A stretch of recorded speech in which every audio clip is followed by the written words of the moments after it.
अस्सलाम वालेकुम वीरो की हाल है ठीक हो। उम्मीद करदा कि सारे वीर भरा ठीक ने। अलहमदुलिल्लाह तुहाडे वीर दा सफ़र बहुत अच्छा गुजरिया। कल सऊदी अरब तो पाकिस्तान पहुँच गया। अज अलहमदुलिल्लाह अपने घर दे विच आ गए माशाअल्लाह।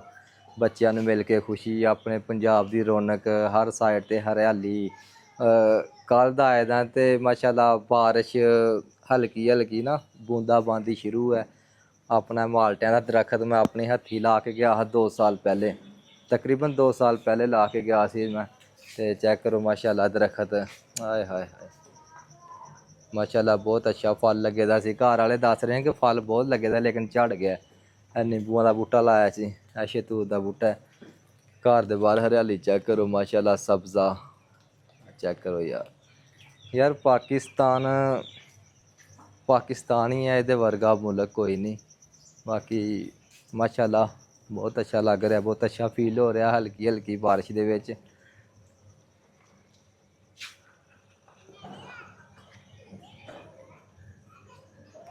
नलैन फातिमा मेरा हीरा पुत्र, मेरा छोटा सा बच्चू, फूल जैसा मेरा फूल। नलैन फातिमा इधर आओ बेटा। आए ए क्या उठाया है? ए की है? काका। ओ तेरी किते। नलैन फातिमा मेरा बीबा पुत्र है ते तोलिए दा काका बना के चुके दा। इहदे वास्ते मैं गुड्डी लैके आया पुत्र। गुड्डी कित्थे तेरी? उत्थे ओह नहीं रखनी गुड्डी। मैं लैके आया नलैन फातिमा वास्ते ते नलैन फातिमा कहंदी कि मैं गुड्डी नाल नहीं खेडना, गुड्डी खराब हो जानी है, टुट जानी है। ते नलैन फातिमा पुत्र तू गुड्डी नाल खेड मेरा पुत्र। मामा नूं कह गुड्डी दे कित्थे है? नहीं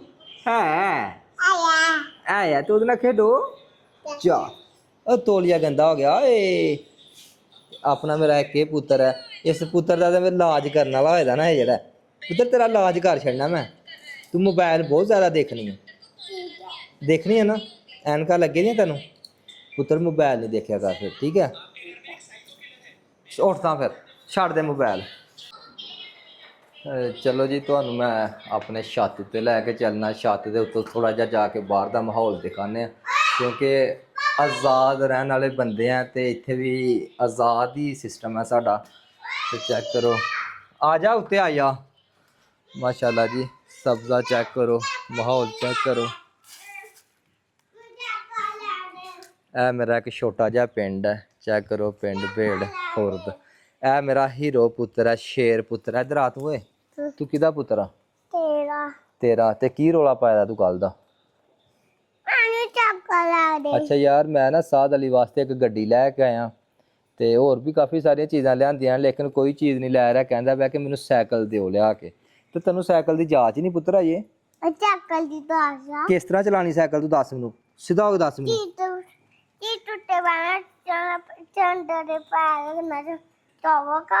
सीट उत्ते बहना ते स्टैंड ते पैर रखना ते चलावांगा।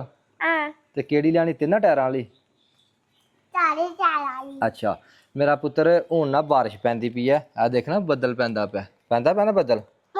बारिश बंद हुंदी है फिर मैं अपने पुत्र नूं शहर लैके जावांगा, फिर साइकिल दांगा लिया के। ते पुत्र थोड़ी थोड़ी बारिश विच मैं नवां आए दा ते मैनूं पुत्र मोटरसाइकिल दी जाच है नहीं अजे। तू दसेगा जाच? कहंदा तैनूं मैं जाच दसांगा, तू मेरे नाल शहर चल ते मैनूं साइकिल दे लैके। ते बारिश हुंदी पई है ते मैं कह रहा कि 1-2 दिन वेख लीए पुत्र। गड्डी स्लिप हो गई, डिग के सट लग गई ते फिर डिग जाना पुत्र। नवीं गड्डी है पानी वाली? चलो जी, कहंदा नवीं गड्डी है पानी वाली, ओहदे तो नहीं असीं डिगदे। ए गंदे काम नहीं करे कर। चल चलिए, चल अंज कर। क्या वीडियो नूं लाइक करो, शेयर करो, क्या एक कमेंट करो, बाय बाय करो, बाय। क्या ओके, असीं अगला व्लॉग बनावांगे साइकिल लिया के ते फिर चार। ओके जी, इंशाल्लाह तुहानूं फिर नैक्सट व्लॉग बना के दिखाने। छोटा जिहा अपने पिंड दा, अपने घर माहौल दा तारफ करवाया। चल